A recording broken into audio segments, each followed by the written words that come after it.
အားလုံးပဲမင်္ဂလာပါရှင်ပရိသတ်များအတွက်ဂမ်ဘီယာ channel ကနေပရာလောကဇလန်းလေးများစွာကိုတင်ဆက်ပေးမှာမို့ဒီ channel လေးကိုပရိသတ်တွေက subscribe လေးလုပ်ပေးပြီးတော့အားပေးနားဆင်ပါအောင်ရှင်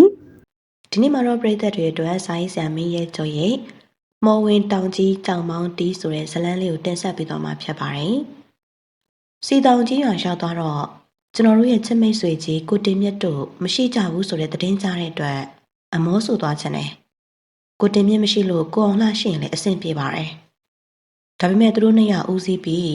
ရွာသားလူငယ်လူရွယ်အများစုပါဝင်တဲ့အင်အား15ယောက်ဟာ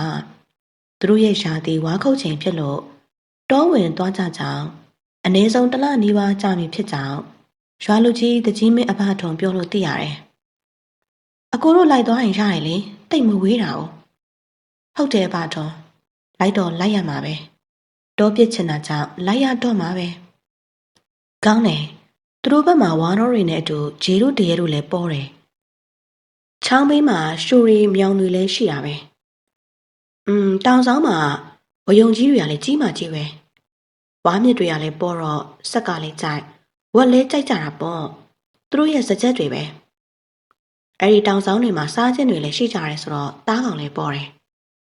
အဖတော်အဲ့ဒီဘက်တော်တော်လေးနှက်ပါလားနှက်မနှက်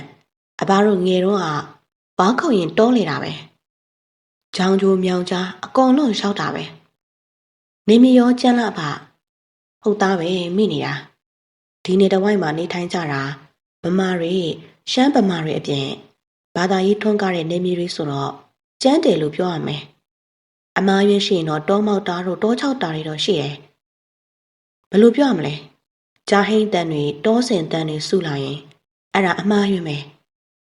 တကယ်လို့ကြုံလာကြရင်လည်းဘာမှမကြောက်ကြနဲ့တောင်းပန်လိုက်ရင်ပြီးတာပဲမခတ်ပါဘူးအဘထွန်ဘလို့တောင်းပန်ရတယ်လဲမသိလို့ပါအဘကြိုတင်သိထားပြရစီမသိရင်မေးလေကောင်းပါတယ်တောင်းပန်တဲ့အခါကိုကိုတို့သွားမယ်အခုတောင်ရဲ့အမည်ကိုအဘထုံးတို့ခေါ်တာမှော်ဝင်တောင်ကြီးပဲဒီတော့မှော်ဝင်တောင်ပိုင်ကြီးနဲ့အထက်ပုတ်ကိုများအမာရွင်ခွင့်လွှတ်ပေးပါမသိတဲ့အတွက်အပြစ်မမြင်ပဲခွင့်လွှတ်ပေးပါလို့တောင်းပန်ရတာကျွန်တော်တို့မကြားဘူးတဲ့မော်ဝင်တောင်ကြီးတဲ့အဲ့ဒီမော်ဝင်တောင်ကြီးပေါ်ကိုတစ်ခေါက်မှမရောက်ဘူးပါဘူးအဲ့ဒီတောင်ကြီးကိုကျွန်တော်တို့သိထားတာကမော်ဝင်တောင်ကြီးမဟုတ်ပါဘူးကြောက်ဆူးတောင်ဆိုတဲ့နာမည်ကိုသာကြားဖူးထားတယ်အဲ့ဒီကြောက်ဆူးတောင်လို့ကြားသိရပေမဲ့အတိတ်ပဲမသိအတိတ်ပဲသိရင်လေကျွန်တော်တို့အတွက်မလိုအပ်ပါဘူးဒါပေမဲ့ယခုအဲ့ဒီတောင်ကြီးကိုအဘထုံးပြောမှသိရတာကမော်ဝင်တောင်ကြီးဖြစ်နေတယ်ကျွန်တော်အတိတ်ပဲမကောက်တတ်ဘူးကြောက်ဆူးတောင်တန်းစီဒါမှမဟုတ်စီတောင်တောင်တန်းဆိုပါကမှမအောင်အခုတော့နောက်တစ်မျိုးတိုးလာပြန်ပြီမော်ဝင်တောင်ကြီးတဲ့ကဲကိုကိုတို့လိုက်သွားကြမှာလားဟုတ်ကဲ့အဖလိုက်သွားချင်ပါတယ်ဒါဆိုတင်မြင့်နဲ့ဘာရင်းငအောင်နဲ့သွားကြလေငအောင်လဲငချောက်သွားဖို့မယ်လို့ပြောတယ်ဒါဆိုရင်အဖော်ရတာပေါ့အဖတော်ကျွန်တော်တို့အတွက်လည်းလမ်းပြဖြစ်သွားတာပေါ့အဲငအောင်ကိုသွားခေါ်ပေးဟုတ်ဖေဖေကြီးအဲဆိုတဲ့ရှင်းနေရွယ်လူငယ်လေးကသူ့ရဲ့အဖိုးကိုဖေဖေကြီးလို့ခေါ်ပြီးတော့အင်းအောက်ကိုပြေးဆင်းသွားတယ်။အဲ့ဒီနေမီဒေသမှာအဖိုးဖွားတွေကိုအဖေကြီးကြီးအမေကြီးကြီးလို့လည်းခေါ်တတ်ကြတယ်။သူတို့ရဲ့ခေါ်ပုံလေးတွေကိုကြားတဲ့အခါနှဝင်ချွန်လာတယ်။ကျွန်တော်စဉ်းစားမိလိုက်တယ်။တကြီးအဘတော်ပြောတဲ့မော်ဝင်တောင်ကြီးအကြောင်းကိုမေးချင်တယ်။ဘလို့ထူးခြားချက်တွေရှိမလဲလို့ကြိုတင်သိချင်ပေမဲ့မေးမယ်အလုံးမှာဆရာကျော်တို့ရောက်နေကြလား။ဟုတ်တယ်ပါတွေကျွန်တော်တို့ကကိုတင်မြင့်တို့ကိုအောင်လှတို့ရှင်းမယ်ချင်လို့တောပြစ်ထွက်ခဲ့တာပါတို့ရဲ့အခုတော့တရားမှမရှိဘူးဆိုတော့မောသွားတာပဲမောစရာမလိုပါဘူးဆရာကျော်ကျွန်တော်နဲ့လိုက်ခဲ့ကြကျွန်တော်နဲ့အပူကခရီးထွက်တော့မလို့အဲလာခေါ်လို့လိုက်ခဲ့တာငအော်ဟုတ်ကိုကိုတို့ကိုခေါ်သွားလိုက်အဖော်လေးရတယ်ဝါချင်နေလဲပြန်လာပြောနော်ပြန်ပြောမှာပါကဲဆရာကျော်တို့အသင့်ဆိုရင်သွားကြတာပေါ့ဟုတ်ကဲ့ပါတော့ကျွန်တော်တို့တောထဲကိုလိုက်သွားတော့မယ်ကိုကိုတို့ဖြည်းဖြည်းသွားကြနော်ဟုတ်ကဲ့ပါဗျကျွန်တော်တို့ရွာမထွက်တော့3 နာရီခန့်ဖြစ်ပါတယ်ဘာတွေအောင်လို့ခေါ်တဲ့ဦးအောင်သိန်းမှာအသက်40ခန့်လူဟာခတ်တောက်စီးပွားရေးကောင်းပြီး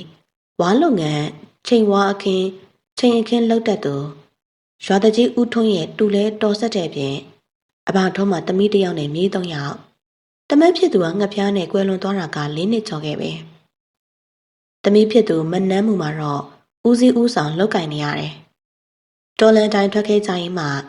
မတိမတာတောင်တန်းပေါ်ကိုတက်ခဲ့တယ်။တောင်တန်းကြီးကတက်ကာစားဖြစ်လို့လား။ဒါမှမဟုတ်တောင်ချီမြေပြန်းလို့လားမပြောတတ်ဘူး။ယခုချိန်ထိပင်ကောင်းကောင်းမတက်ရသေးဘူး။တောဆက်မှနေပြီးဝယုံတွေပေါ်တာတော့လက်တွေ့မြင်ရတယ်။အေယာရီမြစ်ရဲ့ဒုတိယမြစ်ချင်းအရှိတ်ဘက်ချမ်းကိုမြစ်ထဲမှကြည့်ပါကဝါရောကြီးတွေအုံလိုက်ရှုံလိုက်မိုးကာလနဲ့စောင်းကာလများမှာစိမ့်စိမ့်ဆူဆူအုပ်အုပ်ဆိုင်ဆိုင်မှိုင်းမှိုင်းညွညွနဲ့နွေကာလရောက်ပြန်တော့ဝါဖန့်ဖန့်နဲ့တချို့ဝါအုံတွေကိုမြင်ရအောင်ပဲဝလုံးတွေကအဝင်းသားဘာတွေအောင်ပြောကိုတင်မြတ်တော်တော်ဝေးသလားမဝေးတော့ပါဘူးတပြနှစ်ပြဘာတွေအောင်တို့ကတော့နောက်ပဲမန္တလေးသားပိတာပါပြီဗျာမန္တလေးသူနဲ့မယူရသေးပါဘူးဘာတွေအောင်မှာဝါဖောင်ချိန်ဖောင်များချတဲ့အခါမန္တလေးကိုအရင်ဝင်သွားနှင့်သူမို့မန္တလေးမှာမိန်းမယူထားသူလို့နောက်ပြောင်နောက်တင်းမြက်ကောင်းကောင်းတည်ထားတယ်။ဘာတွေအောင်မှာလူလေလူပါပေါင်းတက်တင်းတက်သူမို့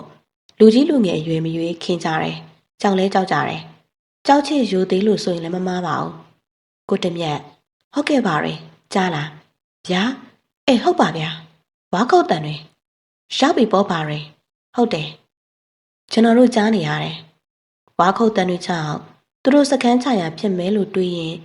နိုင်ကိုကြည့်လိုက်တော့9နိုင်ရင်ထိုးတော့မယ်အချိန်က2နိုင်ခန့်ဖြစ်လို့အနည်းဆုံး9မိုင်ခန့်ဝေးပါတယ်တနိုင်လူတယောက်ခက်သက်သက်ရှောက်ရင်3မိုင်ထိရှိတယ်ယခုလဲတိတ်ပြီးတော့တောင်ပေါ်တက်ရဒါလည်းမဟုတ်ဘူးခြေလဲခက်သက်သက်ပုတ်ပုတ်ပပခီးမို့2မိုင်ခွဲလောက်ကောင်းကောင်းရှိတယ်ဒီအတွက်ကြောင့်9မိုင်ခန့်မှန်းမှာကဖြစ်နိုင်တယ်ဝါခုတ်တန်တွေညမ်းနေတယ်တေးချင်းတန်တွေလည်းကြားနေရတဲ့ပြင်ဝါပင်တွေလဲပြွတ်တဲ့ဝယုံလိုက်ကြီးလဲချတန်တွေကြားရရှုံတာမကမြင်တွေ့နေရပါပြီလူအုပ်လိုက်9ယောက်6ယောက်ခန့်နှစ်ဖွဲ့ခွဲပြီးဝယုံလိုက်ခုန်နေကြတာကောင်းစွာတွေ့နေရပေမဲ့သူတို့အလုတ်ထဲစိတ်ဝင်စားနေကြလို့ကျွန်တော်တို့မမြင်ဘူးကျွန်တော်တို့ကမြင်နေရလို့ကိုတင်မြင့်နဲ့ကိုအောင်လှတို့ရှာကြည့်မိသေးတယ်အနှဲငယ်လှမ်းလို့မတိမသားနဲ့သူတို့တဲသုံးလုံးဘက်ကိုကျွန်တော်တို့ဆက်ရှောက်ခဲ့တယ်ရောဘာတွေတို့အပုဧည့်သည်တွေလည်းပါတာဟုတ်ငညိုတဲဆောင်လားဟုတ်တယ်ကျွန်တော်နဲ့တာမောင်ကထမင်းချက်တဲဆောင်တာမောင်ကရေးသွားခတ်တယ်ဟင်ဘာသားတွေလဲမနေ့ညကရှာတဲ့တောဝက်ဘလို့ရရလဲညီကျုံထောင်တာတကောင်က30လောက်ရှိတယ်နောက်တစ်ကောင်ကတော့15လောက်ရှိတယ်နှစ်ကောင်တော့ရတာပဲဟုတ်တယ်တင်းထဲမှာကြက်စင်လှုပ်ပြီးတော့မိခင်များဖြင့်ဝက်သားတွေအမြောက်လိုက်သုံးလိုက်စားလို့กินထားတာကိုတွေ့ရတယ်။တောဝက်ဟာအစီအလွန်နေတဲ့အတွက်အသားတွေမှာကြက်တင်လို့ကောင်းပါတယ်။မင်းတို့ဝက်ဝမ်းတွင်းသားတွေကုန်ပြီလား။မကုန်ဘူး။ဒီမှာချက်ထားတာရှိသေးတယ်။အေးခက်ခဲအမီးရတယ်။ဟုတ်ပါရဲ့။မိုးကျော်ရေစားရကန်ကြုံတော့မုတ်စိတ်ပြားဆွဲပြီဟဲ့။အေးလေမုတ်ဆိုးကိုသားကောင်သားနဲ့တောဝက်သားနဲ့ကြုံနေရပေါ့ကွာ။တင်မြင့်နဲ့မိုးကျော်အတိုင်းဖောက်ညှိနေကြတယ်။တင်မြင့်ကသူ့ရဲ့ကျုပ်ဖို့အိတ်ထဲမှာအာမီရန်တစ်လုံးကိုထုတ်လိုက်တယ်။လောလောဆယ်အမောဖြင်ဖြတ်ပါတယ်။ဘာရီအောင်ကတောဝက်ဝမ်းနဲ့သားတတုံးကောက်စားရင်မှကျွန်တော်ဘက်ကိုပကံထိုးပေးလိုက်တယ်။ဘာရီအောင်အေးပြောဒါကအသားကျော်ဒီမှာမုံညင်းကျင်ရှိသေးတယ်။မောင်ညူဟာတရုတ်မက်ခွက်ကြီးနဲ့ရေခတ်ပေးနေစမှာပဲ။တာမောင်ပြန်ရောက်လာတော့ဘာရီအောင်တဲပြင်ကိုထွက်ကြည့်ရင်တာမောင်ခေါ်ကကိုတင်မြင့်တို့သွားခေါ်ခိုင်းတယ်။ကိုတင်မြင့်တို့အဖွဲ့မိုးချုပ်တဲ့အထိဝါခုတ်ကြတာကိုသိထားတာကြောင့်ခေါ်လိုက်ခြင်းဖြစ်ပါတယ်။ကျွန်တော်တို့အရက်တစ်လုံးမကုန်သေးပါဘူး။အတန်တွေစူညံကြားနေရပြီ။အားလုံးပြင်လာကြတာမို့အာမီရန်နောက်ထပ်နှလုံးကိုထုတ်ယူကတယောက်တစ်ခွက်လောက်တော့တိုက်ရန်ကျွန်တော်စီစဉ်လိုက်ရတယ်။ဟာဆရာကျော်တို့ဟုတ်တယ်ကိုတင်မြင့်ရေ။တာမောင်ပြောတော့ဆရာကျော်တို့ပဲဖြစ်မှာပဲလို့တွေးမိတာဝမ်းသာတယ်။ကိုအောင်လာရောသူတို့လည်းလာနေကြပြီ။သူတို့ကအောက်နားကြတယ်။ကိုတင်မြင့်မှရှင်းပြနေကျွန်တော်ဘေးကိုဝင်ထိုင်လိုက်တယ်။ကျွန်တော်မှအာမီရန်တစ်ခွက်ပေးလိုက်တော့ကိုတင်မြင့်ပြုံးလျက်တကြိုက်ကြိုက်နဲ့မနာရမောချလိုက်တယ်။ပြီးမှရှေလေးတငုံငုံရင်ဝတ်သားကျော်တထုံးကိုဝိုင်းရင်းနဲ့တင်မြင့်ဘက်ကိုလှည့်ကကိုတင်မြင့်ဟုတ်ကဲ့အာမီနဲ့တွေ့ရတာအမောကိုပြေးသွားတာပဲ။ဆရာကျော်ကကြိုတင်သိထားလို့တမန်စီစဉ်ထားတာဗျ။မသိပါဘူးဗျာရောက်ဖကြီးကများစီစဉ်တလားလို့ထင်နေတာမှားသွားပြီဟော ကိုအောင်လာပြုတ်ကိုမိုးကျော်တို့ဘယ်တော့ကရောက်တာလဲမကြသေးပါဘူးကိုအောင်လာပြုတ်ဒီမှာအာမီရန်နဲ့အမောဖြေဗျာစိတ်ချပါဆရာကျော်ဟုတ်ကဲ့နေကောင်းရဲ့လားကောင်းပါတယ်ဝမ်းသာပါတယ်ဒီထိလိုက်လာတာကျေးဇူးလေးတင်တယ်အောင်လာတော်ဝဲရတာနဲ့မုတ်ဆိုးတွေကိုဝါခုတ်သမားတွေကအိတ်ခံရတာအားလုံးအရက်တစ်ခွက်စီမျှတပြီးမိုးကျော်ငှဲ့ပေးတယ်တင်မြတ်မှလက်ဆက်ကမ်းပြီးရင်အားလုံးအရက်နှလုံးကုန်တဲ့အထိလူစိတ်တိုက်လိုက်တယ်ဒါပေမဲ့သူတို့အကြောင်းသိပါတယ်ဒါလောက်နဲ့တော့မဝနိုင်ဘူးသူတို့မှအရက်ကိုပုံးနဲ့စောင့်ထားမှကိုလည်းကြိုတင်တွက်ထားသလို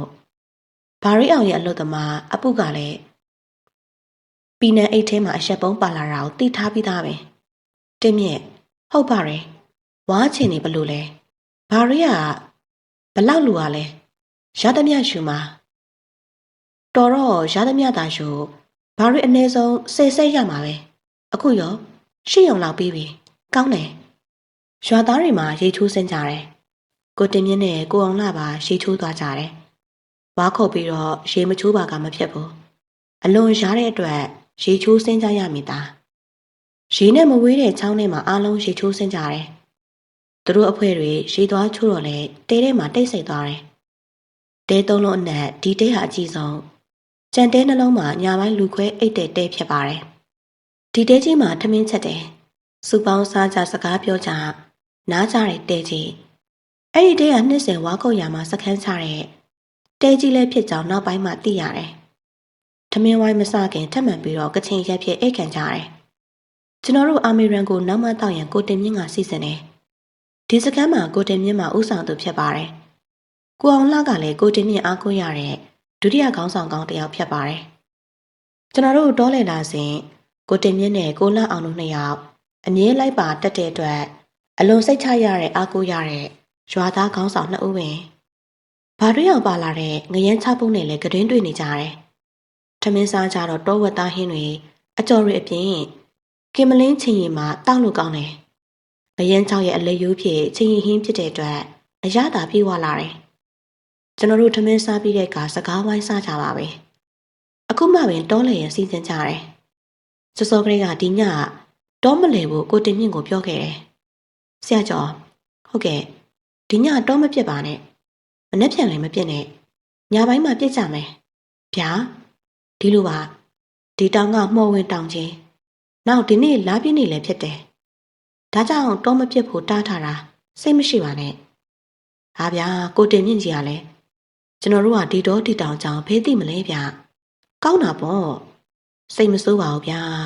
နောက်နေ့မှပြစ်လေရတာပဲတမ ्या တို့ရဲ့တောဝက်သားတွေအစ်စ်မဲလေဟုတ်တယ်တင်မြင့်ကိုတင်မြင့်တို့ကတော့စိတ်ကြိုက်ဖြစ်နေပြီထင်တယ်စိတ်ကြိုက်တောက်ပြီးတော့အိတ်လို့ရတာပဲအားနာစရာမရှိပါဘူးတင်မြင့်ဟာနေရာဒေသမရွေလူချစ်လူခင်ပေါ်တဲ့အပြင်နောက်တက်ရှော့တက်တဲ့အပြင်တီးခံစိတ်လည်းရှိတယ်ဒီအတွက်အာတန်သူမှန်သမျှတင်မြင့်နဲ့ပွဲကြနေကြတယ်တခုကောင်းတာကထမင်းစားပင်တော့အရှက်မတောက်တော့ပါဘူးစားပြီးမှတောက်ရင်မမူးချောင်းမြမတောက်ရင်ဖြစ်အန်ထွက်တက်လို့မတောက်တော့ပဲစကားပြောသူရှိပါကမိုးအလင်းလေးပြောနိုင်တယ်ကိုတင်မြင့်လာပညာဆိုတော့ဟုတ်တာပေါ့နော်မပြစ်ဘဲနဲ့နားကြတာပေါ့ဟုတ်တယ်နောက်နေ့မှလုပ်ငန်းစကြမယ်ဘာရင်မနက်ကကြောင်မောင်းတွေတီးတယ်ဟုတ်တယ်ဘဲချိန်လဲ4 နာရီ5 နာရီအာယုံဆုံးတင်တာနောက်ကျသွားတာကိုတင်မြင့်နဲ့ဘာတွေအောင်လို့ဘာတွေပြောနေကြလဲမသိဘူးကျွန်တော်တင်ဘုန်းတော်ကြီးကျောင်းတစ်ကျောင်းမှာအာယုံဆုံးကပ်ပြီးတော့ကြောင်မောင်းတီးရလို့တွေးရင်ကြောင်မောင်းဆိုတာဘာပါလဲဘလို့လဲဘယ်မှာကျောင်းရှိသလဲလို့တွေးနေစမှာဘာတွေအောင်ဟုတ်အဲ့ဒီအာယုံဆုံးတင်ပြီးကြောင်မောင်းတီးရဆိုတာဘာလဲရင်ဘယ်မှာလဲဟုတ်တယ်ဘာတွေအောင်နဲ့ကိုတင်မြင့်ရဲ့ကြောင်မောင်းတီးတယ်ဆိုတာဘလို့လဲဒီနားမှာကျောင်းရှိလားဒီနားမှာဘုန်းကြီးကျောင်းလည်းမရှိဘူးကြောင်မောင်းဆိုတာဒီလိုလားပြညတွေမှာတော့မနဲ့စောစောတို့တီးတန်ကြားကြရတာပဲဗျာဘယ်ဘက်ကလဲမနဲ့စောစောမော်ဝင်တောင်ကလက်ဘက်ကိုသွားကြတာအဲ့ဒီရောက်မှကြောင်မောင်းတွေတီးကြည့်ကြတာပေါ့တော်တော်ဝေးလားမဝေးပါဘူးတောင်မော်တော့တက်ရမှာပဲကျွန်တော်သိချင်တဲ့ဘဟုတုတရှားဖွယ်တော့ဒါမှမဟုတ်ဗုဒ္ဓဘာသာနိုင်ငံဖြစ်ပြီးအလွန်စမ်းကြဲတဲ့ဗုဒ္ဓရဲ့အမွေနှစ်ဇီဒီပထိုးရုပ်ပွားတော်တွေ တကူးရမရှင်းတာတဲ့ထူးထူးဆန်းဆန်းဖူးမြော်မော်ဝစီးတော်ခါချခဲ့ရပေမဲ့ထက်ခါတလဲလဲဖူးမြော်လူမှုတွေဖြစ်စေနိုင်သည်တာမကအပူသောကဝေဒနာတွေကိုစေကြောတုတ်တင်ပေးဆွနိုင်တဲ့ဗုဒ္ဓရဲ့တရားတော်ဓမ္မဒေသနာဖြင့်တန်တာချိုအေးစေနိုင်တဲ့တရားရိပ်ဖျားရိပ်မှာကျေးစီတန်ဆေးလေးတန်ခေါလောင်းတမဆအုံမောင်းထုတန်စီရိုတီဗီအမြဝေးတန်တွေရဟန်းနဲ့လူလှူဒန်းတဲ့တရားတန်တွေမကြပေမဲ့အဲ့ဒီလူဒန်းမှုရဲ့ဘလဝေးဝေးဖော်ပြပါကျေးစီတန်တွေဆေးလေးတန်တွေကနှဝင်ချို့ပြီးစိတ်ကိုကြည်လင်အေးမြနိုင်စွမ်းတဲ့ဘာဝနာပွားများမှုတွေခံစားရခြင်းသိရှိနားလည်ခံစားတတ်အောင်မိဘရဲ့အမွေသာသနာနေမြေမှာမွေးဖွားရတဲ့ကျွန်တော်ဝမ်းသာမဆုံးဖြစ်ရင်ရှင်ထဲမှာအတွင်းနဲ့ထပ်တူထပ်မြလိုလားတောင်းတနေတဲ့မော်ဝင်တောင်ကြီးရဲ့တောင်ကလန်းနဲ့အတူကြောင်မောင်းတီးခတ်တန်တွေကြားချင်ပါတယ်အဲ့လိုတော့မပြောပါဘူးကိုတင်မြင့်တို့အလုသမားတွေအားလုံးအိတ်ကြပဲသူတို့ထဲမှာထမင်းချက်တဲ့အလုသမား2ယောက်ကင်းဆောက်တာကိုတွေ့ရတယ်ကျွန်တော်တို့ဖွင့်မှာတလဲစီအိတ်တဲ့စနစ်အတိုင်းကင်းဆောက်ကြပေမဲ့ကျွန်တော်အိတ်မပြောအိတ်ပြောပြန်တော့လေခိတခဏတာဒီအတွက်မိဘုံဘေးမှာသွားထိုင်ကိုပြန်သုံးသပ်မိတယ်ငါတွေးနေတာကဖျားတရားတန်ကတရားဘာဝနာငါလောက်ကမဟုတ်ဆိုရည်စရာတော့ကောင်းနေပြီ။အိုးငါလုပ်တဲ့ကိစ္စကတွေးသမျှအသားကောင်မြင်သမျှအသက်တက်နေခြင်းမဟုတ်ပါဘူး။နောက်တစ်ခုမှလည်းသူများအသက်တက်ပြီးမှစီးပွားရှာနေခြင်းအလုပ်မျိုးလည်းမဟုတ်တဲ့အတွက်ငရဲအကြီးအကျယ်မကြီးနိုင်ဘူးလို့ပြန်လေဖြေသိမ်းလိုက်မိတယ်။ကိုကြီးတင်မြင့်ကိုကြီးထတော့လေ4 နာရီရှိပြီထဟုတ်တယ်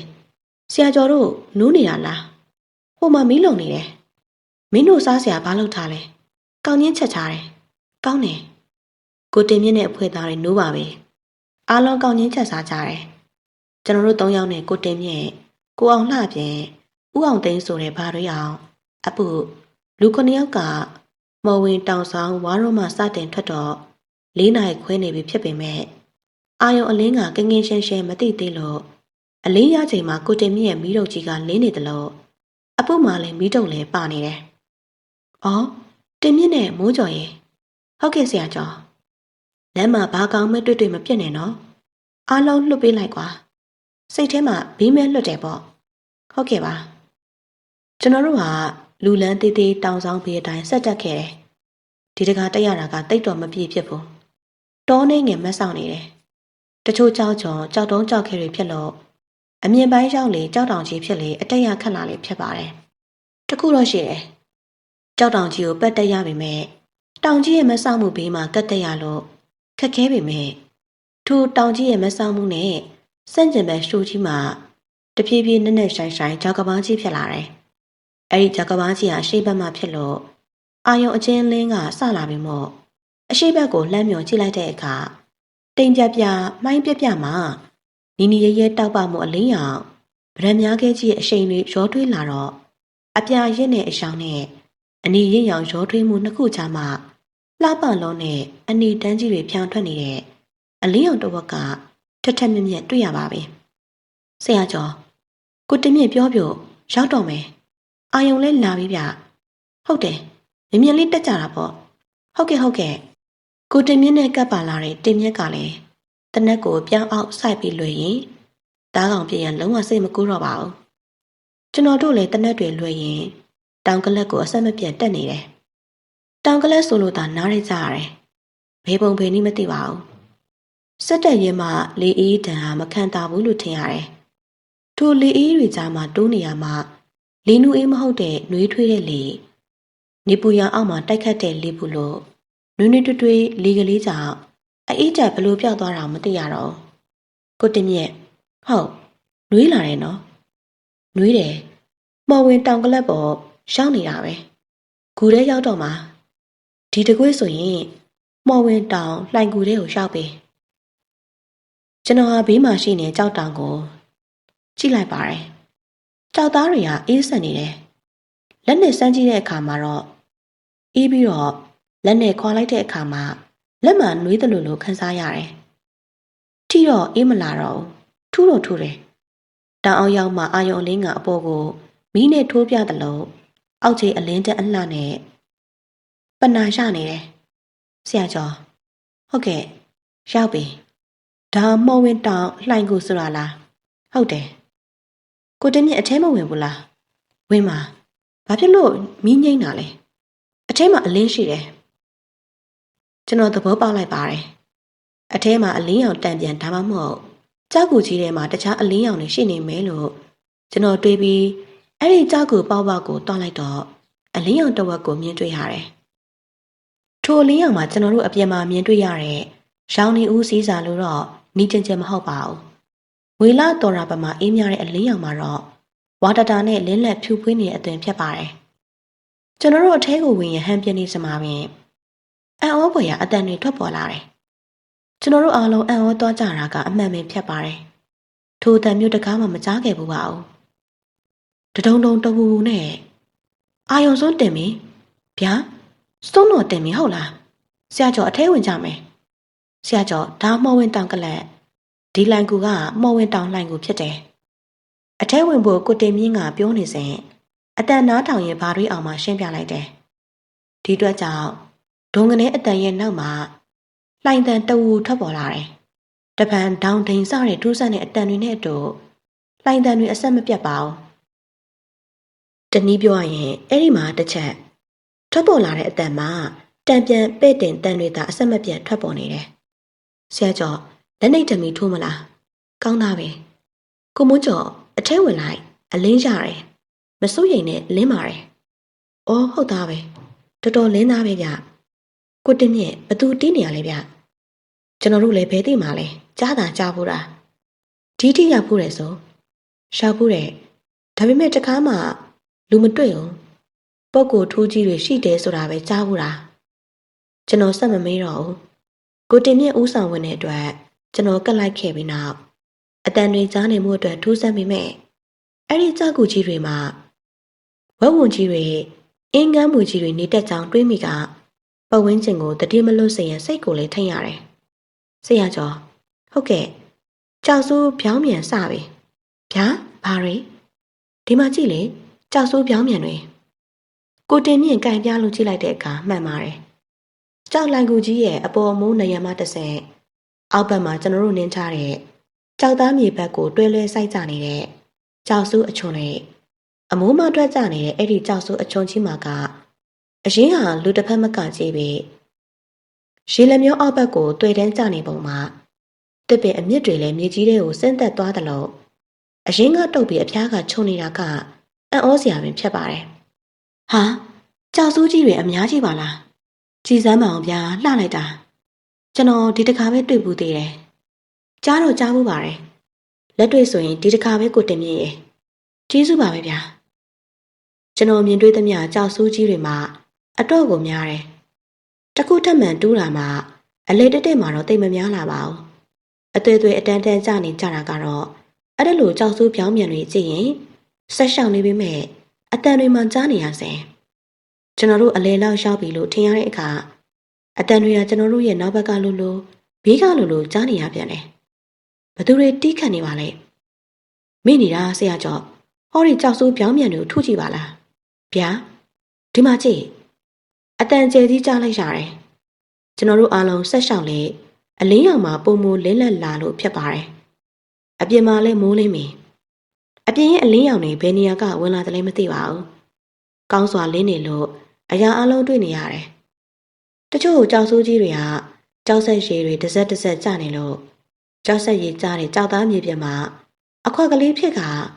ရေအိုင်ကလေးတွေ့ရတော့ကိုတင်မြင့်ကထိုရေအိုင်ကိုလက်ညှိုးထိုးပြရင်ဆရာကျော်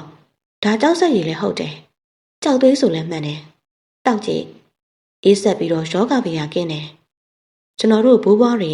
မှားချသွားတာဗျဟုတ်လားတောက်ကြည့်ရတာပေါ့ဗျာပြောဆိုကျွန်တော်အခါမှာချိတ်ထားတဲ့မက်ခွက်ကိုဖြုတ်ယူပြီးကြည်စိမ့်နေတဲ့ကြောက်ဆက်ရည်ကိုခက်ယူကတောက်လိုက်တယ်ဘာရီအောင်အတန်နေပြကုန်ပြီနော်ဟုတ်တယ်ဆက်လက်ရှောင်ရင်ကြားကူကြီးဆုံးပါပြီကြားကူကြီးဆုံးကမှတွေးလိုက်ရှာတာကဖြူဖွေးနေတဲ့အကောင်ကြီးတစ်ကောင်ဒါမှမဟုတ်ကျွန်တော်တို့ကိုလုံးဝရမ်းမမှုအသေးချာကြည့်နေတယ်ဆရာကျော်တင်မြတ်ဝက်ဖြူကြီးအေးကပတ်လည်းမဟုတ်ဘူးနောက်အဆွဲလေးလည်းမရှိဘူးကွာဟုတ်တယ်နော် ရန်လေးမမူဝက်အစ်စ်မဟုတ်ရဲ့လားအယုတ်ကြီးများလားတင်မြက်ပြောကမှတောဝက်ဖြူကြီးကြားသွားသလားမပြောတတ်ပါဘူးခြေလည်းမမှန်လှမ်းရင်ကြားကူကြီးဘေးနရံကိုရှောက်သွားရင်အသားရပင်လက်အိတ်လိုက်ပါတယ်မျက်လုံးတွေမှာတော့ကျွန်တော်တို့အဖွဲကိုကြည့်နေပေမဲ့ဒေါသမျက်လုံးနဲ့လုံးဝမပါဘူးအိမ်ဝက်လိုပင်လူနဲ့ရှင်နေသလားလိုပင်ထင်ရတယ်ရောဟုတ်မဟုတ်တယ်စွန်းတော်တင်ထားတာဟာတပိတ်ကြီးအဘသူတော်စင်ကြီးတွေတင်ထားတာဖူးထိုက်တဲ့လူတွေရောက်လာတာဆိုတော့လာကြဖူးကြဟုတ်ကဲ့ပါမိုးကြုံအောင်တွတ်တွက်လက်လက်ပင်ပြန်ဖြေချပြီးတာနဲ့ကျွန်တော်တို့ဖိတ်ခေါ်တဲ့သူတော်စင်ကြီးထံပါရှောက်သွားတော့သူတော်စင်ကြီးမှအေးအာယုံစိုးကပ်ပေးဆက်လက်ဖူးမြော်ကြားကွယ်ဒီမှာဗုဒ္ဓရုပ်ပွားတော့လေဗျာပါဒီမှာလေဒီမှာကွယ်အဲ့ဒီသူတော်စင်ကြီးပြတာပြီးလက်ညှိုးညွှန်ရမှာညံတော်တမိုက်ခန့်ရွှေတိရုပ်ပွားတော်မြတ်ကိုဖူးတွေ့ရတယ်အလွန်ရှိကြတဲ့ရုပ်ပွားတော်မှန်ကျွန်တော်သိလိုက်တယ်ရုပ်ပွားတော်များရဲ့ပုံစံတွေအမျိုးမျိုးဖူးတွေ့ခဲ့ဘူးသလိုပုံတော်ရဲ့လက်ရာကိုကြည့်ပြီးရှိကြမှုကိုအတော်အသင့်တော်တတိထားမိလို့ကျွန်တော်တရုတ်တတိဖူးမြော်ပြီးနောက်ထိုသူတော်စင်ကြီးကိုပါဖူးမြော်ကတော့လိုက်တယ်ကြုံကြိုက်တော့ဖူးကြအဘပြောလူကလေးမောင်ကျော်မင်းဗျာအော်ဟုတ်ကဲ့တခြားတော့မဟုတ်ပါဘူးကွယ်လူကလေးအလွန်သိချင်နေတဲ့မော်ဝင်တောင်လှိုင်ကိုကြီးဆိုတဲ့မော်ဝင်တောင်အကြောင်းတော့ဟုတ်ပါတယ်မှန်ပါတယ်အဘအေးမော်ဆိုတာရတနာအမျိုးမျိုးကိန်းအောင်ရာဆိုတာကိုခေါ်ပေါ်တမုတ်ကြတာဒီမော်ဝင်တောင်လှိုင်ကိုမှာတော့ဟောရီတကူကြီးရုပ်ပွားတော်ရှိတယ်လို့ကြောက်စိုးပြောင်းမြန်နေလူကလေးတို့တွေ့ကြရပဲထူးမြတ်တဲ့ရှေးပဝေသနီကသူတော်စင်ကြီးတွေရဲ့တရားမွေးလျော်ရာဒေတာတွေနေရာတွေမှာအခုလိုကြောက်လှိုင်ကိုကြီးတွေရှိတတ်ကြတယ်နောက်တစ်ခုကတခြားမဟုတ်ဘူးဒီမော်ဝင်တောင်ကြီးရဲ့ကြောက်စီတီးတန်းဆိုတာလူတီးရမဟုတ်ဘူးဗျာဘလို့ပါလဲအေးလူမတီးတဲ့ကြောက်မောင်းစင်ဆိုတာမယုံမရှိနဲ့နားထောင်ကြည့်ကြတာပေါ့ထို့အဘသူတော်စင်ကြီးကဖျားဝေပြူလိုက်တာနဲ့ကြောက်စီကြောက်မောင်းဆိုတဲ့ကြောက်လှိုင်ကူကြီးမှာအလိုလျောက်အတန်တွေထွက်လာတယ်အတန်တွေကထိတ်လန့်ဖွယ်ရမဟုတ်ပါဘူးအလိုမင်းတာယာနာပြုတ်ဖွယ်ကောင်းတဲ့အတန်တွေအသေးချာနားထောင်နဲ့ပို့ပြီးတော့ကြီးညိုတတာပွားရလေးဖြစ်နေတယ်အဘသူတော်စင်ကြီးဝေပြုတ်မှုရှက်လိုက်တော့အတန်တွေပြန်လဲတိတ်ဆိတ်သွားပြန်တယ်အဘသူတော်စင်ကြီးကကျွန်တော်တို့ဘက်ကိုပြန်လှည့်ကအီးမြတဲ့မျက်နှာဟာစောစောကတွေ့ရတဲ့မျက်နှာနဲ့မတူ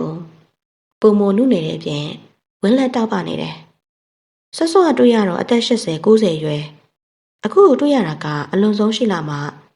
60ပင်ကြော်မယ်မထင်ပါဘူး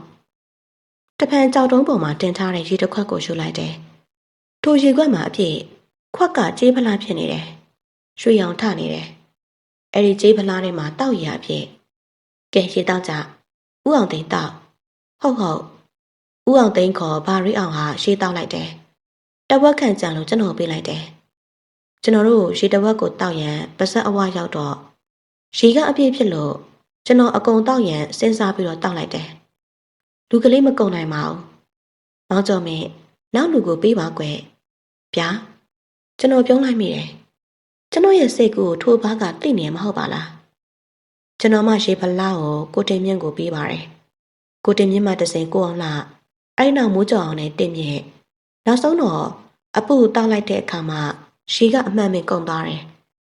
အပူဟာရေခွက်ကလေးကိုလက်နှစ်ဖက်နဲ့အဘသူတော်စင်ကြီးကိုကန်ပေးပေမဲ့အဘသူတော်စင်ကြီးမှပြုံးပြီး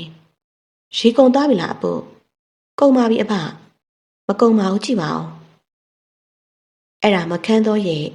မတီးတော့ကြောက်မောင်းသူတော်စင်တို့ရဲ့မော်ဝင်တောင်းဆိုတာဒါပဲလူကလေးတို့အဘပြောလူကလေးကျွန်တော်ရဲ့အမြင်ကိုတင်ပြတာပါစောစောကပထမဆုံးတွေ့တော့အဘရဲ့အသက်ဟာ80 90အရွယ်အခုတော့60လောက်ပဲထင်ရပြန်ပြီအဘခန္ဓာယုံနံဆိုတာပြောင်းလဲတာပေါ့အဘပြောပါခန္ဓာယုံနံတည်င်းဆိုတာကျွန်တော်လက်ခံပါတယ်ဗျကျွန်တော်ထင်တာကနုရာကရှင်ရင်းရာကကျွေပဲသိပါတယ်ဗျအခုအဘမှာတော့ရင်းရာကနေပြန်နှုတ်လာလို့ပါဗျလူကလေးကအမှတ်သားကောင်းတာပဲမစမ်းပါအောင်လူကလေးရဲ့ကဲအဘအသက်ဘလောက်မှန်းတယ်လဲပြောပါအောင်80 80ပေါ့ဗျဒါတို့ဗျာ အဘအတန်အမှန်တိုင်းအတိအကျတော့မပြောပါဘူးကွယ်လူကလေးတင်တဲ့ခံမှန်းချက်ထက်၄-၅ ဆလောက်တော့ပို့တာပေါ့ဗျာကဲဘာများသိချင်သေးတယ်လဲအဘအသက်ရှည်စွာအနာမဲ့ကြောင့်ဘလို့များဆူတောင်းရမှာလဲအဘရဲ့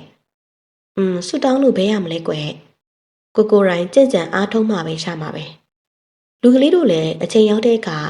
အားထုတ်မှုတွေနဲ့ကြုံရမှာပေါ့ကွယ်အဲ့ဒီအခါမှာတော့နောက်မဆုတ်ကြနဲ့ဟုတ်ကဲ့ပါအဘအော်အဘဒီနယ်မြေမှာဟောတယ်လို့မော်ဝင်ကြောက်ကူကြီးတွေလိုင်ကူကြီးတွေနဲ့ကြောက်စိုးဖြောင်းမြန်ကြီးတွေရှိသေးတယ်လို့ကြားမိပါတယ်ဟုတ်ပါသလားအဘအေးကွယ်တော်တော်များများရှိတာပေါ့ကွယ်ကြောက်ကူတောင်ကြီးတွေတာမကတချို့လှိုင်ကူကြီးတွေဆိုရင်တဏီကုံသွားလို့မဆုံးနဲ့ရှေလျားလွန်းတဲ့ကူကြီးတွေလည်းရှိတယ်ကြောက်ဖြာတို့ကြောက်ကလန့်တို့ကြောက်ရည်ဆက်တွင်းတို့ဆိုတာထူပြောတာသူတော်စင်ကြီးတွေရဲ့တရားအားထုတ်ရာနေမြေကြီးပေါ်လူကလေးတို့ကဲအဖလည်းအလုပ်တွေရှိသေးတယ်လူကလေးတို့လူရဆန္ဒပြကြပါစေဖျားဝစ်ပြုတဲ့နေရာမှာမျက်စိကိုမှိတ်ပြီးအာရုံပြုကြကဲကြောကြကျွန်တော်တို့အားလုံးအဖပြောတဲ့အတိုင်းမျက်စိကိုစုံမိတ်ကပထမရုပ်ပွားတော်စီဒီကိုရည်ရွယ်ပြီးကြောတယ်လို့အဖကိုကြောပြန်ပါတယ်တာရုကွယ်တွေ့ရကြုံရဒုက္ခပေါင်းမှာကင်းလွတ်ပါစေအခက်ခဲဆွေးနေရှင်ပြီးအနိုင်ယူကြပါမတရားမှုမပြုကြပါနဲ့လူကလေးတို့ဒါဗုဒ္ဓရဲ့မေတ္တာတရားတွေစီးစင်းလာတဲ့အေးမြတဲ့စင်ကြယ်သောစေတနာမေတ္တာတွေမခန်းချောက်ပါစေနဲ့အထက်ပုဂ္ဂိုလ်တွေနဲ့နည်းနည်းတွေဖြစ်ရဆန်းတွေဟာလူကလေးတို့အတွက်ထူးဆန်းအံ့ဩဖွယ်ရာဂမီရတွေပေါ့ကဲပြန်ကြပြီတော့ဟုတ်ကဲ့ပါဗျဒီလောက်သာကြုံတွေ့ခဲ့ရတဲ့အဖကိုကျွန်တော်ကြီးညိုလွန်းလို့မျက်နှာတော်ကိုဖူးမဝခဲ့ပါဘူးဗုဒ္ဓရဲ့ဓမ္မတရားတွေအထွန်းရှည်တည်တံ့အောင်ပွားများနေတဲ့အဖသာသနာတော်ကြီးထွန်းကားပြန့်ပွားစေတဲ့စေတနာတွေနဲ့သူတော်စင်ကြီးကိုကြီးညိုခဲ့ပါတယ်အပြန်လမ်းမှာတော့ဘာမှမထူးတော့ပါဘူးအလာမှာတနားရီကျော်ကြာမယ်လို့ထင်ရပေမဲ့ယခုတော့ကျွန်တော်တို့အားလုံးစခန်းကို15မိနစ်ခန့်မှပြန်ရောက်ခဲ့ပြီဟုတ်မဟုတ်ရဲ့လားလို့တွေးရင်းနဲ့နာရီကိုကြည့်လိုက်တယ်ကျွန်တော်ရဲ့တန်တရားတွေကိုရှိမ့်မိတဲ့မူးကြော်အောင်နဲ့တင်မြင့်ကလည်းကျွန်တော်ကိုကြည့်ပြီးဆရာကျော်အေးအသွားတနာရီကျော်တဲ့ခရီးအပြန်မှာ15မိနစ်ဆိုတော့အံ့ဩစရာပဲငါလည်းအဲ့ဒါပဲတွေးနေတာဆရာကျော်ကျွန်တော်တို့ဒီနေ့နားမယ်ညနေဆောင်ဒါမှမဟုတ်ညပိုင်းမှာပဲတောပြစ်ထွက်မယ်ဗျာထူးလာကြည်လားတင်မြင့်စိတ်ထဲမှာတော့တမျိုးကြီးပဲအရက်လည်းမတောင့်ချင်အောင်ကောင်းတယ်ကဲကိုတင်မြင့်တို့ဆက်လုပ်ကြဗျာကျွန်တော်တို့နားမယ်ဘာလို့ရောက်လို့ပြန်ကြမလားပြန်မယ်ဆရာကျော်ရေလောက်ဆရာတွေရှိသေးတယ်ဘာရီတော်တို့လည်းပြန်ကြတယ်ကိုတင်မြင့်တို့လည်းဝါခုတ်ထွက်ကြတယ်ကျွန်တော်တို့၃ယောက်စခန်းမှာနားရင်ပတ်ဝန်းကျင်ကိုလေ့လာတယ်ချောင်းရိုးပေးမှရှောက်ရင်ကိုတင်မြင့်တို့ဝါးတွေစုပုံထားတာကိုတွေ့ရတယ်ဆရာကျော်ဘာလဲမိုးကျော်ဒီညဘက်မှာတစုံတစ်ခုထူးမယ်လို့ထင်တယ်ဘာဖြစ်လို့လဲမိုးကျော်ရတွေးကြောက်မနေပါနဲ့တင်မြင့်ကလည်းကြောက်လို့ထင်သလားငါမှတစုံတစ်ခုကြုံရမယ်ဆိုရင်ကြိုတင်သိနေတယ်လို့ဖြစ်တတ်လို့ဟုတ်ကွာအန်တီရဲ့လူတော့မဟုတ်ပါဘူးအခက်ခဲတော့ကြုံတွေ့တတ်တဲ့အဖြစ်တွေနဲ့တိုက်ဆိုင်ဒါလားတော့မသိပါဘူးငါတတိထားမိတာကိုပြောတာပါကောင်းတာပေါ့မိုးကျော်ကြိုတင်သိတော့ကြိုတင်ပြီးဒူးကတတိထားကြတာပေါ့မဟုတ်ဘူးလားချောင်းဘေးမှာနှစ်ဖူးမတွဲရသေးတဲ့ဝါးတွေစုပုံထားတဲ့အောက်နားမှာလင်းပြင်းလိုလိုနဲ့ရုပ်သီးပင်တွေပေါက်နေတဲ့မြေပြန့်လွင်မြင်ကိုရောက်တော့ဟာဒေါင်းတန်နေပဲမိုးကျော်ဒေါင်းတန်ကြားတဲ့ဘက်ကိုရှောက်ရင်ချုံငယ်လေးတွေအကာအကွယ်ရှူကာကြည့်လိုက်တဲ့အခါအင်မတန်လှပတဲ့ဒေါင်းဖိုကြီးတစ်ကောင်နဲ့ဒေါင်းမနှစ်ကောင်ဒေါင်းဖိုကြီးမှာကနေတယ်ဒေါင်းမနှစ်ကောင်မှာတော့ငရုတ်သီးတွေစိတ်စားနေကြတယ်ဒေါင်း၃ကောင်၃ယောက်ပြစ်ပါက၃ကောင်စလုံးရှာနိုင်ပေမဲ့ကျွန်တော်တို့ရဲ့ဆုံးဖြတ်ချက်ကိုမထိခိုက်အောင်ထိမ့်ပြီးတော့ကြည့်နေမိတယ်စိတ်နဲ့လည်းမပြတ်မခဲ့ပါဘူးကြည်ကောင်းကောင်းနဲ့ကြည်နေစမှာပဲစုပုံထားတဲ့ဝါပုံဘက်မှာအတန်တွေထွက်လာတာစွညံသွားတယ်ဝါပုံတွေကိုကြည့်လိုက်တဲ့အခါဝါပုံကြီးကဘာကြောင့်ပြိုကျလဲမသိပါဘူးဝါတွေလှိမ့်ကပြန့်ကျဲသွားတယ်ဒါပေမဲ့အကောင်ဆိုလို့မတွေ့ရဘူးအလိုလျောက်တော့ပြိုကျမယ်မထင်ပါဘူးထားလိုက်ပါကွာဆရာကျော်ဟေးဟိုမှာတရေပြမှန်ပါတယ်တရေကြီးတကောင်မဟုတ်ဆိုကျွန်တော်တင်းမြင့်မိုးကြောင်၃ယောက်စလုံး လွယ်ထားတဲ့တနက်ကိုမထိမကန့်ကြပါတားကောင်ရှာရင်ထွက်ခဲ့ကြတဲ့မုံဆိုး၃ယောက်တရားမှမတုံလုံးမိကြအောင်မုံဆိုးရှိလေစင်းခံတော့မယ်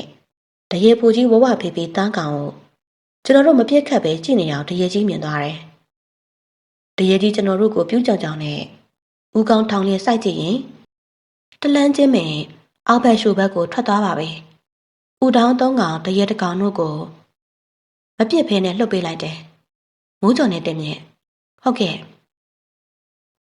လူမာဂတိမင်းမာတက်စာဆိုတာဒါပဲနော်ဟုတ်တယ်ဆရာကျော်ဂတိဆိုတာတိတိကျကျသိရတာပေါ့ဆရာကျော်အေးတင်မြင့်တယောက်အံ့ဩလောက်အောင်ကိုဖြစ်နေတယ်တင်မြင့်သဘောကျသွားတယ်ကျွန်တော်တို့၃ယောက်ဘာမှမထူးခြားဘူးလို့ဆုံးဖြတ်ကတဲကိုပြန်ခဲ့စဉ်ပြူကျနေတဲ့ဝါးတွေကိုကြည့်လိုက်တဲ့အခါဝါးပုံအောင်မှာပြိနေတဲ့စပတ်ကြီးမူကြီးတစ်ကောင်တွေ့လိုက်ရတယ်တိတ်ကြီးကြီးတော့မဟုတ်ပါဘူးပေါင်လုံးခန့်နည်းနည်းတော့ရှိတယ်ကျွန်တော်တို့၃ယောက်ဝါးတွေကိုဖိပြီးတော့ထိုစပတ်ကြီးမွေကြီးကိုကျွန်တော်မှဆွဲထုတ်ပေမဲ့မနိုင်ဖြစ်နေလို့မိုးကြောင်အောင်မှလာကူဆွဲတယ်တင်မြင့်မှဝါးတွေကိုမပေးရတယ်နှစ်ယောက်သားမနှဲကိုဆွဲယူမှမွေကြီးကိုတဲနဲ့လမ်းနဲ့စောစောကထောင်းတွေ့တဲ့နေရာထိမရွှေ့ပြီးတော့လှုပ်ပေးလိုက်တယ်စပတ်ကြီးမွေကြီးမှကျွန်တော်တို့သူ့ကိုမဆင်မအစတည်ယူပြီးတော့လှုပ်ပေးတဲ့နေရာထိငြိမ်ငြိမ်သက်သက်လုံးဝပြန်လဲရုံးကန်ခြင်းမပြုဘူးမြေကြီးပေါ်ချပြီးနောက်ကဲစပတ်ကြီးမွေကြီးရေသွားလို့ရတာသွားကြပြီးတော့တင်းတက်ကိုကဲလိုက်ပါတယ်စပတ်ကြီးမွေကြီးမိတ်ဆွေတွေဖြစ်သွားပြီနော်အပြန်လည်ရကူညီကြတာပေါ့ဒူကတက်ဆာရှိပါတယ်ဂတိတီပါတယ်မွေကြီးလည်းကျေးဇူးမမေ့နဲ့နော်တင်းမြင့်မှနောက်တလူလူနဲ့အတိပင်ပြောရင်စပတ်ကြီးမွေကြီးရဲ့ကြောကုန်းကိုပုတ်တက်ပေးလိုက်တယ်ကဲသွားတော့မွေကြီးရေဘတော်တဆရွာသားတွေနဲ့တွေ့နေမှာဆိုလို့လွတ်ရဒေတာသွားတော့နော်ဟုတ်တယ်ကဲသွားတော့မိုးချိုအောင်စကားဆုံးကျွန်တော်ကပါထက်ဆင်ပြီးတော့တတိပေးကတောက်ခွင့်ပြုလိုက်တယ်ဒီလိုကျွန်တော်တို့၃ယောက်စကားနားထောင်ကမျက်လုံးကလေးပြူရင်ကြည့်နေပုံမှာနားလေတလို့လို့နားထောင်နေရမှသူ့ရဲ့ဥကောင်းလေးထောင်ထားရမှဥကောင်းတစ်ချက်ညှိလိုက်တယ်ဟာမွေကြီးကခေါင်းညိတ်တယ်ဗျအေးကွာအံ့ဩစရာပဲ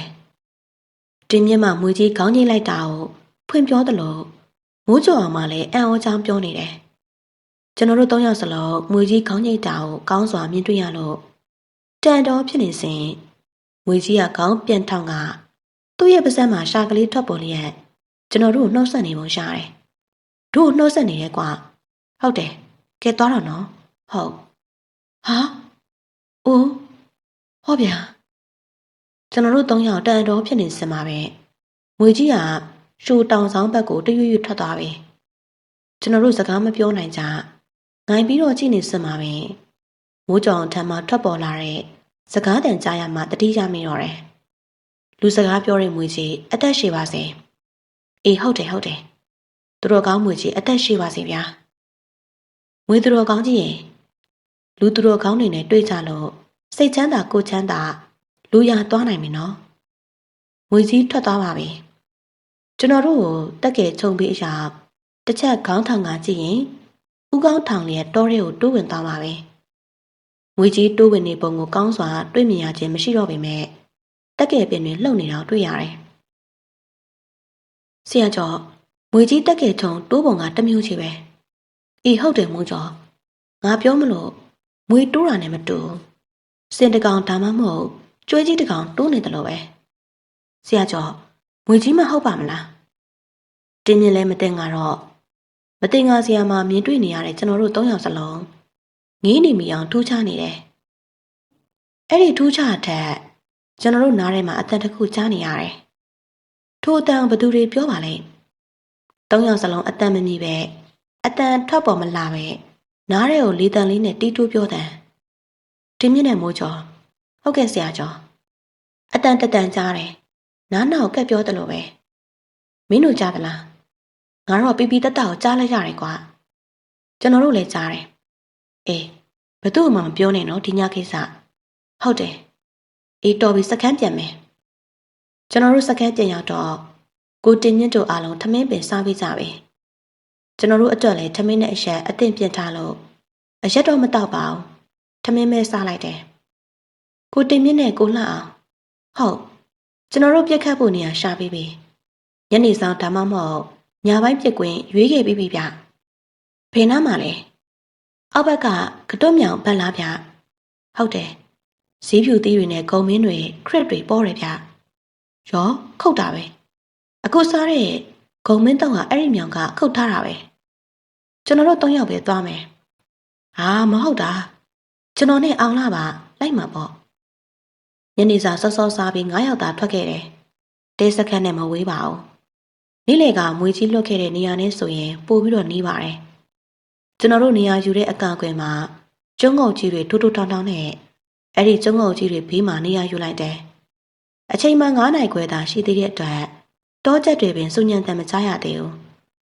ကိုလှအောင်မှာတောချက်ထောင်ရမှာအလွန်ဝါသနာပါပဲသူ့မှာညှို့ကွင်းလဲအသင့်အမြဲလို့ထောင်ပါတယ်တောချက်သားမကြမကြစားတဲ့အပြင်တောကြောင်ပင်ရှားကြောင်စားရကြောင်နဲ့ယခုလဲရေမချိုးခင်မှာပဲညွတ်တွေထောင်ထားပြီးကြောင်းနဲ့မနဲ့မိုးလင်းတော့တောချက်သားစားရမှာမလွဲကြောင်းပြောပြတယ်တောချက်မတွေတောချက်ဖတွေအိတ်တန်းတက်ကြပြီစူညံတဲ့တောချက်တန်တွေညနေစည်းစာတစ်ခုလုံးလွှမ်းခြုံသွားတော့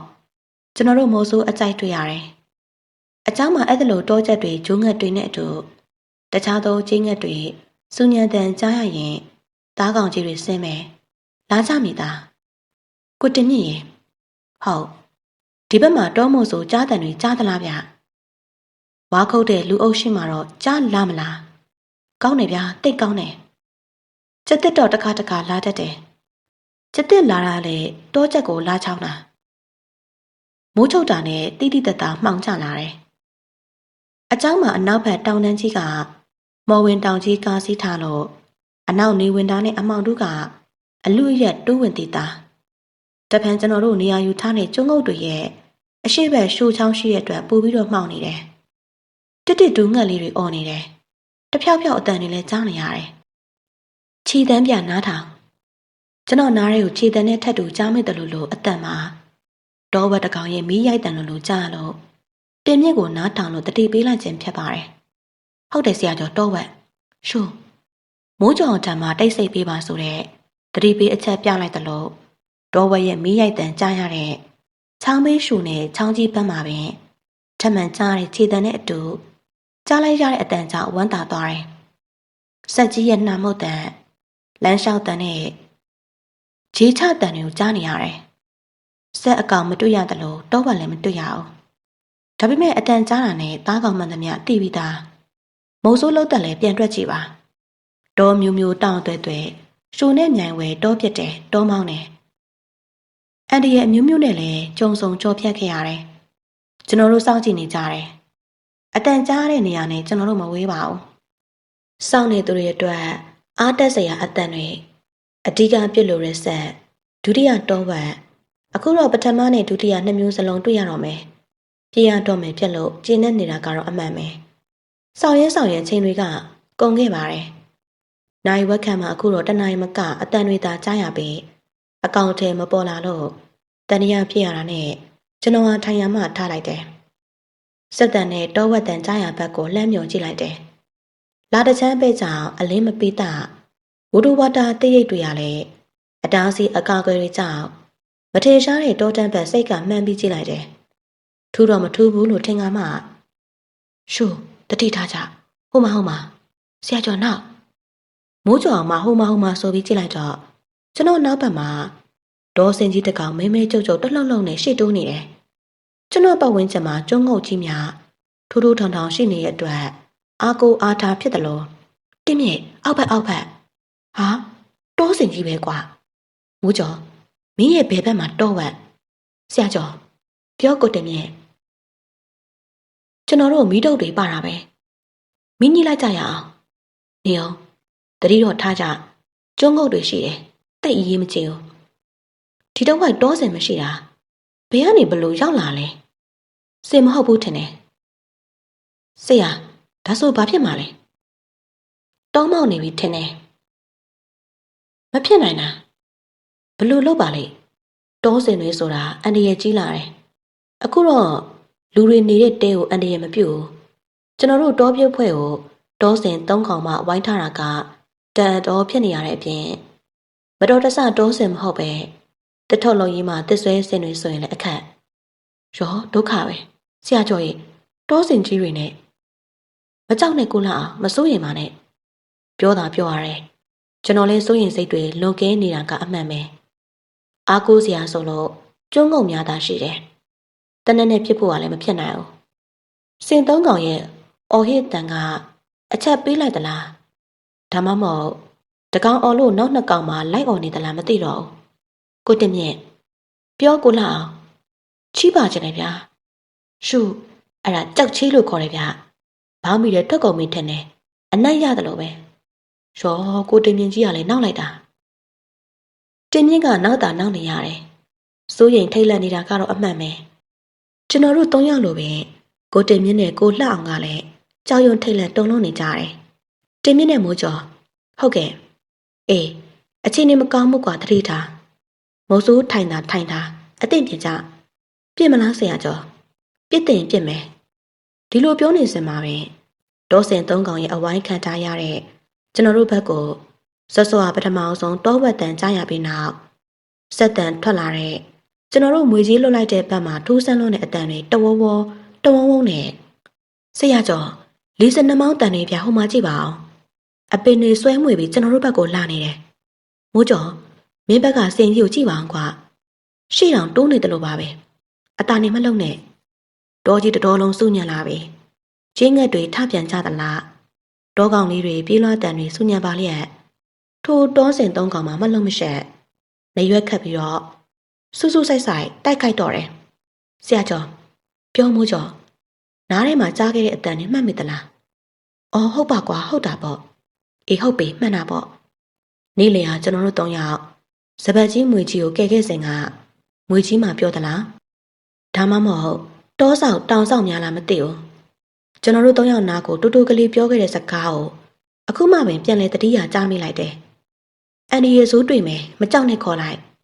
ဒီလိုစကားတန်မှာပီပီတတ၃ယောက်စလုံးရဲ့နားကိုတူတူကလေးတပြိုင်တည်းပြောခဲ့တာကိုပြန်တတိယတာနဲ့ဆရာကျော်အေးကျွန်တော်ခေါ်လိုက်မယ်ခေါ်လေမွေကြီးလာခဲ့ပါကုညီပါလို့မိုးကျော်မှာခေါ်လိုက်တဲ့အတန်ဆုံးတာနဲ့တပြိုင်တည်းမှာပင်ကျွန်တော်ဘေးရှိကျွန်းငုံကြီးပေါ်မှာနေ့လယ်ကစပတ်ကြီးမွေကြီးရောက်နေပါပြီရောက်ပြီမကြောက်နဲ့ဟာဟုတ်ပါမိုးကျော်တင်မြင့်ဒီမှာကွာမကြောက်ဘူးပြစ်ချင်ပြီစင်မဟုတ်တားကောင်တဘောပဲနောက်ထပ်ကြားတဲ့အတန်ကြောင့်ကျွန်တော်တို့၃ယောက်အားတက်သွားပြီမဲ့ကိုတင်မြင့်နဲ့ကိုလှအောင်ကကျွန်တော်တို့ကိုကြောင်တောင်နဲ့ကြည့်နေရမှကြောက်စိတ်တွေလည်းလွန်ကဲပြီးတော့ဘာမှမပြောတတ်မစိုးတက်ကြရှာပဲသွေးမရှိတော့တဲ့မျက်နှာများမှတစ်စင်ရောမွေကြီးကြောက်တယ်မွေကြီးဆိုတာညှို့ထားတာဖြစ်မှာကိုတင်မြင့်မှမွေကြီးလို့အော်တယ်လို့ကိုလှအောင်မှာတော့ပူပြီးတော့အကြောင်ကြီးသူပေမွေကြီးမှကျွန်တော်တို့ညှို့ထားတယ်လို့နှုတ်မှပြောလိုက်တဲ့အတွက်တင်မြင့်နဲ့မိုးကျော်ငါတိုင်မင်းဆိုမယ်နော်ဟုတ်ကဲ့အသက်မယ်ပြစ်မယ်ဟဲ့ရောဆရာကျော်စင်ဆိုတာမပြစ်ရဘူးလေကိစ္စမရှိဘူးကြည်တာနဲ့1 2 3တနက်တန်3ချက်နဲ့ထပ်တူထမြပေါ်ထွက်လာတဲ့ပဲ့တင်တန်တွေက3ဆဖြစ်သွားတယ်လို့ကိုတင်မြင့်နဲ့ကိုလှအောင်တို့2ယောက်မှမြေပြင်မှာဖေမှုကောင်းထောင်ဝင့်နေကြတာတွေ့ရပြီကျွန်တော်တို့3ယောက်ကိုပြစ်တဲ့အကောင်ကိုကြည့်နေရင်ငါအကောင်လေးပြီးတင်မြင့်ဆက်ကွာကျွန်တော်ကတရေဆရာကျော်ကျွန်တော်ကဝက်ကြီးတော်တော်ကြီးတယ်ရောဆရာတို့ကိုလှအောင်ထားကြည့်ပါအောင်ဗျဘင်းမလေးတောစင်တွေရောဘလူလေးဟာထားကြည့်မိုးကျော်ရင်ဘာလဲတင်မြင့်မင်းဤပေါက်တယ်ထင်တယ်ဤစော်နန်းနဲ့ကွာကိုတင်မြင့်ကလည်းနောက်တာကျွန်တော်ဤတော်မထွက်သေးတော့ထွက်သွားသလားမထွက်သွားသလားတော့မသိတော့ပါဘူးနောက်တာပါဗျာကြည့်ကြလေးထပါဗျဟာမွေကြီးပြကြောက်စရာပဲကျွန်တော်ကမွေကြီးကိုအပေါ်မှာဖိပြီးဖတ်ထားရင်မွေကြီးရဲ့ကြောပေါ်အသားရပုတ်ပေးနေတာကိုမြင်တွေ့သွားတဲ့ကိုတင်မြင့်နဲ့ကိုလှအောင်တို့ကတန်တော်ကြီးမှပဲကျွန်တော်ဘက်ကိုတိုးလာကအသေးချာကြည့်နေကြတာကမွေကိုမဟုတ်ပါဘူးကျွန်တော်ကိုကြည့်ပြီးဆရာကျော်မွေကြီးကိုမကြောက်ဘူးလားအေးဗျာခမည်းတော်ကိုမှားထားရအောင်မယ်မွေတွေ့ရင်မတက်နဲ့ဟောဒီမွေမျိုးတွေကလူဘဝနဲ့အနီးဆက်ဆုံးပဲသူတို့ကဖျားမွေဆိုရင်လည်းမမအောင်အခုလဲသူနဲ့ကျွန်တော်တို့အပြန်လန်ကူညီရဲကြတာဗျ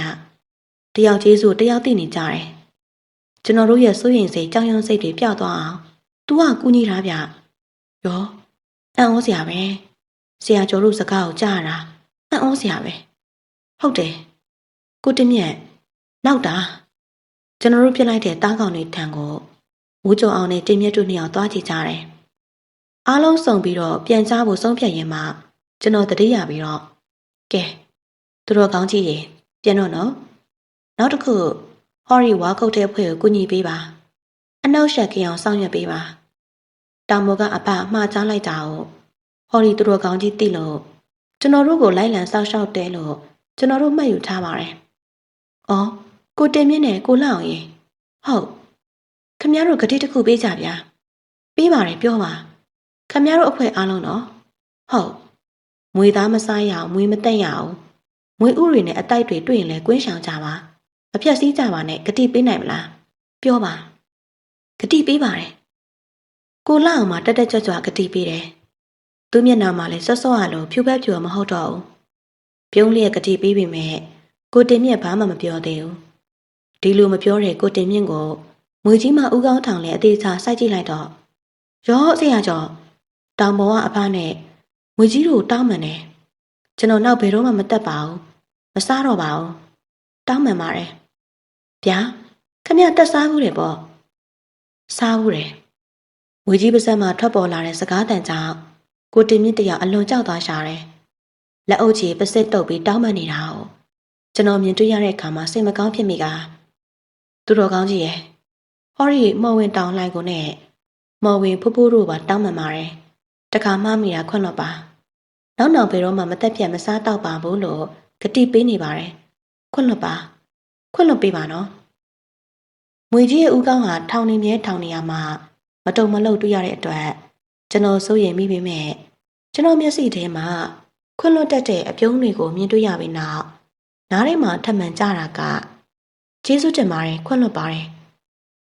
သွားတော့မယ်နော်ဆိုတဲ့အတန်တွေနဲ့ထက်တူထက်မြကျွန်းငုတ်တွေပေါ်မှာအောက်ကို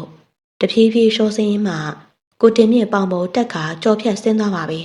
။မွေကြီးရေသွားတော့နှုတ်ဆက်ပါတယ်